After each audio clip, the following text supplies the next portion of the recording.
Wema na ubaya vyote ni mbegu, na vyote ukivipanda vinaota, na mvunaji ni wewe ulivipanda.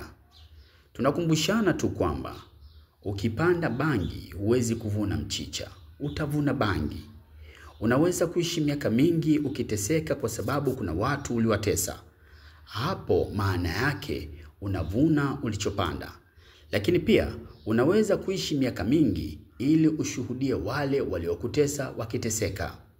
Tunakumbushana tu kwamba kila mtu huvuna alichopanda na sio alikopanda. Watu wenye ujasiri mkubwa katika kufeli wakipata changamoto hulia hadi Kiingereza huku wakijiuliza why me, na kisha kuendelea kulia.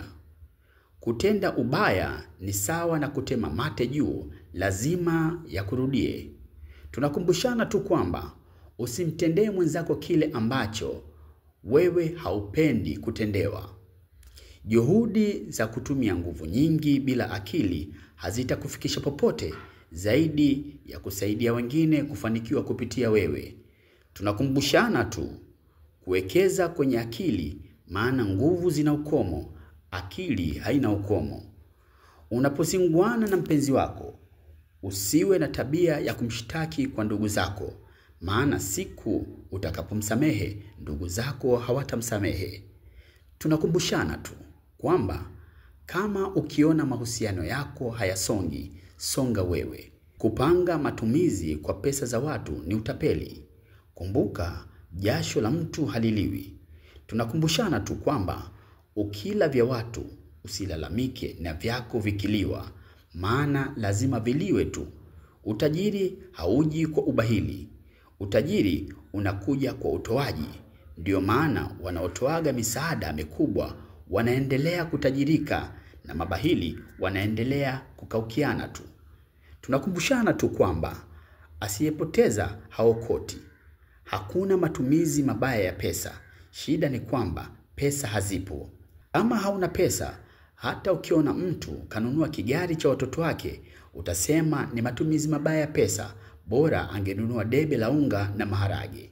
Tunakumbushana tu kutafuta pesa ili tuache kutumia kwa matumizi ya watu. Kumbuka Mungu ni wa kila kitu, sio magumu tu. Hivyo jenga mahusiano mazuri na Mungu wako. Kumkumbuka Mungu wakati wa magumu tu.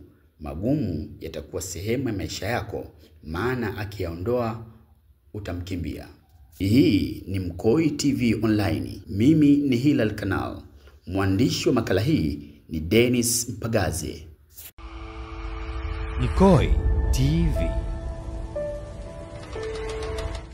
Mimi kwanza jina langu naitwa Mabanda Mabindo, natokea mkoa wa Mwanza, wilaya ya Bukumbi, kijiji cha Igwambiti. Ndugu mtangazaji, kwa kweli kwanza mimi nashukuru kipindi cha EFM Radio. Kwa kweli kipindi kinaniweka katika wakati ambao ni wa kuweza kuelezea hisia zangu na matatizo ambayo nishawahi kukutana nayo baada ya kuanza kujitegemea kutoka mikononi mwa wazazi wangu. Baada ya kumaliza darasa 7, baba na mama waliniambia nijitegemee na wakanitafutia mwanamke. Huyo mwanamke alikuwa ni katili sana katika maisha yangu. Katika uso wangu hapa kuna makovu, nilikuwa napigwa kama mwizi. Kwa kweli niliweza kuvumilia kwa sababu ilikuwa ni mke. Kama nilivyosema tokea awali hapo, mimi nimezaliwa kijiji cha Igwambiti. Mimi baada ya kumaliza darasa 7, nilikaa pale nyumbani baada ya kuona maisha ni magumu kidogo, japo wazazi wangu walikuwa wanajishughulisha na masuala ya kilimo. Nami nilianza kujitegemea, nikawa nalima mazao yangu, nikawa nalima miwa, nikalima mihogo, nikawa nalima mahindi, nikiuza na nunua ng'ombe moja kila mwaka, wawili. Nikaanzisha ufugaji wa ng'ombe. Bahati nzuri Mungu akanijalia, nikanunua na nguruwe, nikatengeneza banda kubwa, nikaanza na nguruwe 2 jike na dume, nikanunua mbuzi. Basi maisha yakawa ni mazuri. Lakini baada ya kuona wazazi wangu nimeanza kufanikiwa mambo kama hayo, wakaniambia sasa nastahili kuwa na mwanamke. Sikuwa kaidi kuhusu na kauli za wazazi wangu. Niliamua kutafuta mchumba, nikabahatika kumpata mwanamke mkoa wa Mara huko. Kwa kweli nilitokea kumpenda sana. Tukawa tumeelewana, nikaenda nyumbani kwao kwa sababu alikuwa ni Kigoli, alikuwa na maji ya Makunde, na sisi Wasukuma kama vitu tunavyojulikana tunapenda wanawake weupe, japo hakuwa ni mweupe kulingana na desturi wao, istaa wao ni weusi. Lakini mimi nilimpenda kwa sababu alikuwa na rangi kidogo ambayo kwangu ilikuwa ni fahari. Hata kama ningeenda katika kijijini kwetu, watu wote walimshangaa kwa kweli. Yule mwanamke waliponipangia mali, waliniambia nitoe mali ng'ombe 20. Kwa kweli nilijitahidi kadri ya uwezo wangu na wazazi wangu, kwa sababu wakati huo nilikuwa na ng'ombe kama 15. Baba naye akaniongezea kwa sababu yeye ndiye alinipa hilo jukumu. Akaniongezea ng'ombe 5. Basi nikapata jiko, tukawa tunaishi. Lakini ndugu mtangazaji, baada ya hapo kilichokuwa kinatokea, unaona haya makovu sio kama labda mimi nilikuwa mwizi, bali ilikuwa ni kupigwa mijereti kwa kwenda mbele. Yule mwanamke alinifanyia tume, akaniundia tume, akatengeneza mifimbo ya kuwa ananichapa nayo kila siku. Lakini nikiuliza tatizo ni nini, alikuwa niambii. Sasa nikipeleka malalamiko kwa wazazi wake, wananiambia hivi, wewe una akili kweli? Mwanamke atakupiga vipi? Mpige na wewe. Baada ya kunishauri vizuri, baba yake aliniamuru, mpige huyo, ni mke wako, kwa sababu umemtolea mali, tena mali nyingi. Kwani unashindwa kumpiga? Kwa sababu huyo tayari ni mali yako, yuko mikononi mwako. Wewe ndio mwenye maamuzi ya kumpiga, hata kama hiyo ni hali yako. Kwa sababu mimi mwenyewe nina hofu ya Mungu kwa kweli. Nilianza kumuogopa tu papa mkwe, kwa sababu naye alikuwa nikatili. Kwa sababu nikienda kumfuata tena ananiambia piga tu hilo. Nilikuwa na hofu ya Mungu, nikienda kwa wazazi wangu kuwashtakia, wewe mvumilie tu, ni mke wako. Lakini tazama hata ya makovu, alishawahi kunimwagia maji ya moto, mtangazaji, unaona, angalia ila hapa kovu hili. Na kovu hili na ukubwani, ndio maana alijafutika. Labda ningekuwa ni mtoto, labda ningerudia hali yangu ya ngozi ikarudia katika hali yake. Lakini tazama haya makovu. Sio kama labda mimi nilikuwa mwizi. Ni huyu mwanamke kwa kweli alininyanyasa, alinitesa, alinipiga sana. Alafu cha kushangaza, nilibahatika kupata naye mtoto mmoja. Baada ya kupata huyo mtoto, siku moja nikiwa nimelala ndani, akawa ananifanyia vituko vya hapa na pale. Na mimi wakati huo tayari nimeshaanza kupata ushauri wa kuoa tena mwanamke mwingine. Kwa hiyo ndugu mtangazaji, kwa kweli niliendelea kuwa katika kwenye timbi la manyanyaso, nikivumilia, nikilinda ndoa yangu. Alafu kiangalia sisi wa Kristo bana, japo ni watu wa kijini, tunaruhusu sisi watu wa vijijini watu waogope hata kuoa wanawake wengi, lakini nilikuwa bado na imani ya dini yangu ya Kikristo. Unaona, nikawa na hofu ya Mungu, nikaendelea kuvumilia ile mateso yangu. Akawa ananipiga hivyo hadi mwisho wake mwanangu alipofikisha miaka 7.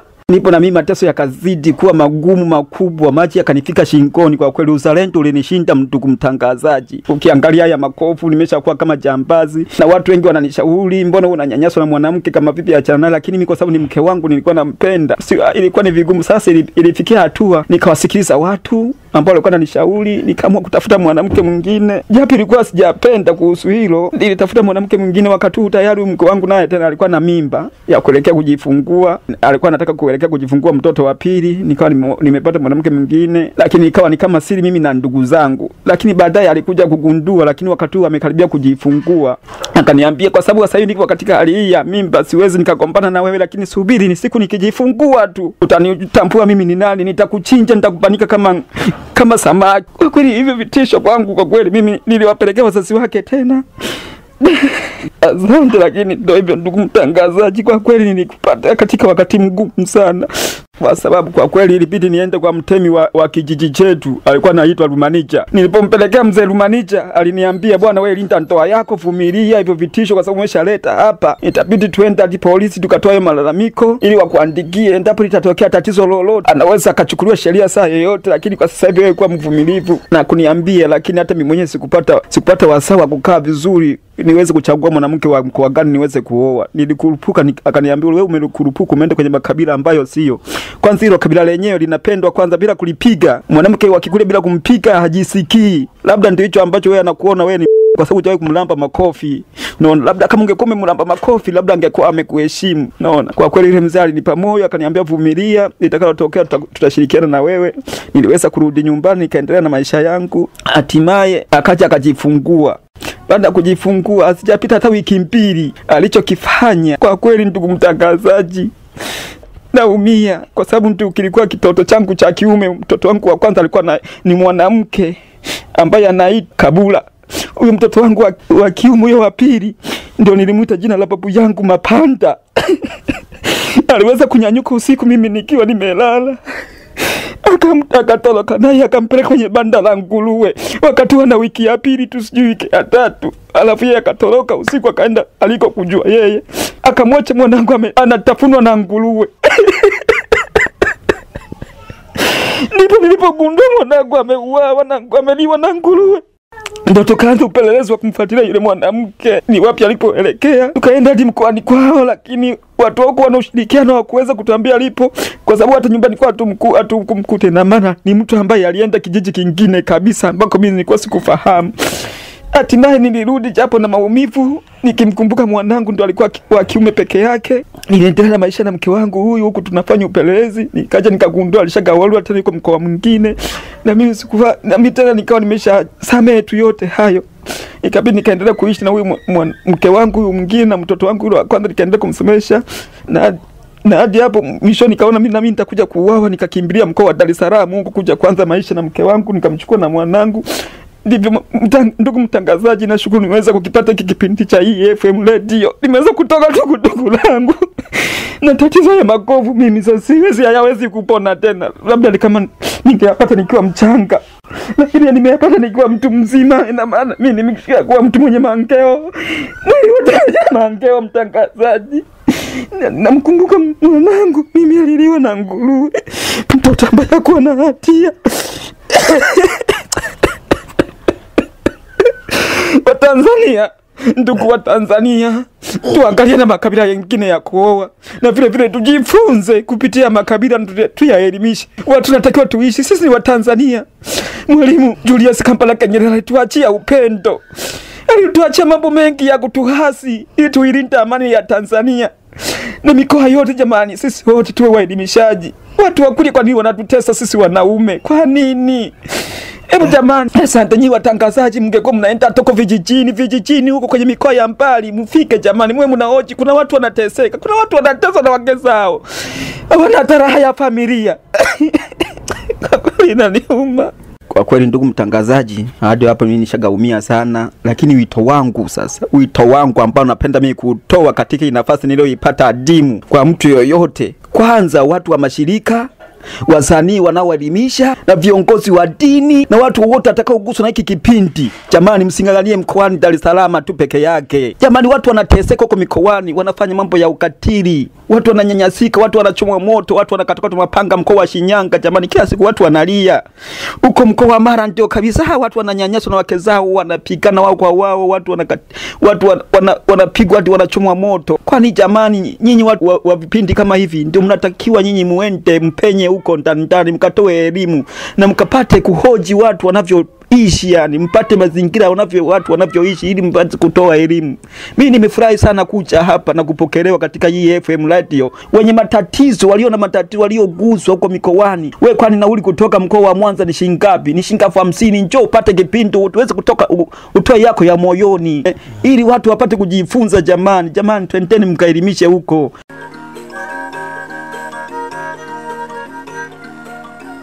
Binadamu ni mapambo ya dunia. Binadamu ni mapambo ya dunia. Masikini na tajiri kitu kimoja.